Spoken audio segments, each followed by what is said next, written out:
Makanya kalau kita mau doa pengusiran roh atau doa pelepasan, itu harus doa pembentengan supaya tidak ada serangan balik.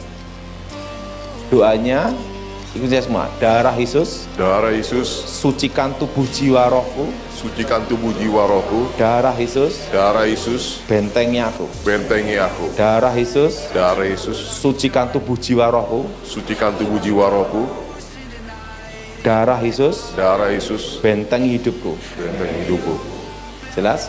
Nah, kalau toko, sudah punya toko atau pabrik, tempat usaha, darah Yesus buka jalan berkat tempat ini. Darah Yesus buka masa depan tempat ini. Darah Yesus bentengi tempat ini. Shalom. Saya kok melihat ajaran pada Tony ini asing daripada iman Kristen.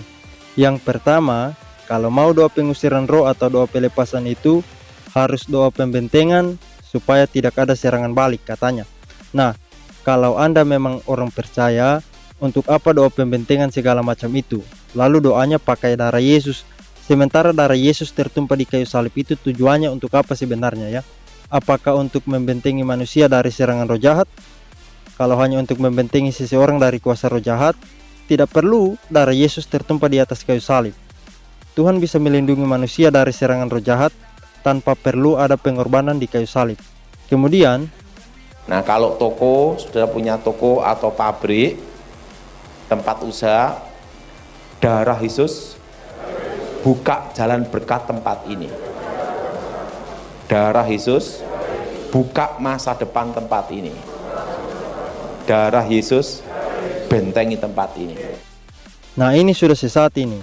Dia kira darah Yesus tertumpah di atas kayu salib itu untuk membuka masa depan toko, pabrik atau tempat usaha, atau membentengi toko, pabrik atau tempat usaha itu. Itu kan sudah merendahkan atau mempermainkan pengorbanan Yesus di atas kayu salib. Yesus mati disalibkan untuk menebus manusia. Darah Yesus tertumpah di atas kayu salib untuk menebus manusia.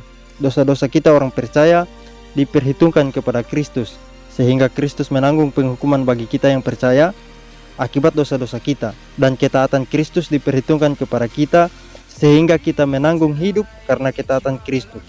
Jadi Kristus mati karena pelanggaran kita dan kita hidup karena ketaatan Kristus.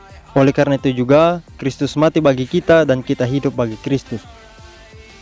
Saudara, darah Yesus itu bukan untuk menolong kita dari kecelakaan atau lain sebagainya. Itu salah, saudara ya.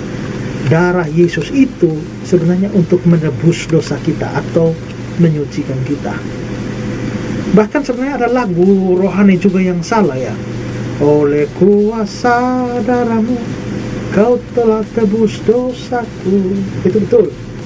Tapi kalimat selanjutnya, ku menjadi ciptaan yang baru oleh kuasa darahmu.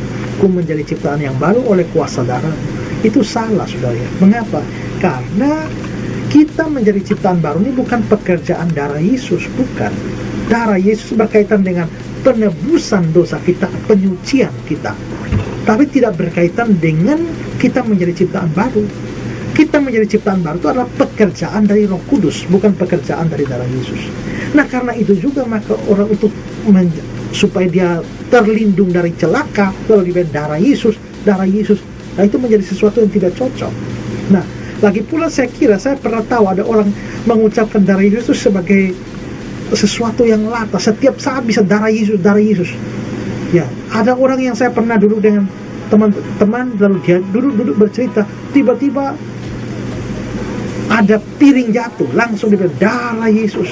Ya, pokoknya ada apa sih, sesuatu yang mengagetkan, darah Yesus. Apa urusannya darah Yesus dengan piring jatuh? Apa urusannya darah Yesus dengan kekagetan tertentu? Jadi menurut saya itu pernyataan-pernyataan yang tidak seharusnya dikeluarkan ya. Juga ada orang yang terlalu royal dengan kata haleluya. Ya, sedikit-sedikit haleluya. Tidak ada urusannya. Ya, tapi haleluya terus. Nah, ingat ya, haleluya itu kata Yah, itu di belakang itu adalah kependekan dari Yahweh. Sehingga kalau tidak ada urusannya saudara haleluya terus, itu adalah sama dengan mengucapkan nama Tuhan dengan sembarangan, dan itu melanggar hukum Tuhan dari 10 hukum Tuhan itu. Nah, jadi menurut saya kita tidak boleh sembarang menggunakan kata haleluya ataupun juga darah Yesus. Harus dilihat konteksnya apa, baru kita mengucapkan kata-kata itu. Kalau kita tidak sesuai konteks, maka kita berdosa karena menyebut nama Tuhan Allah dengan sembarangan. Dengar kalimat di bawah ini.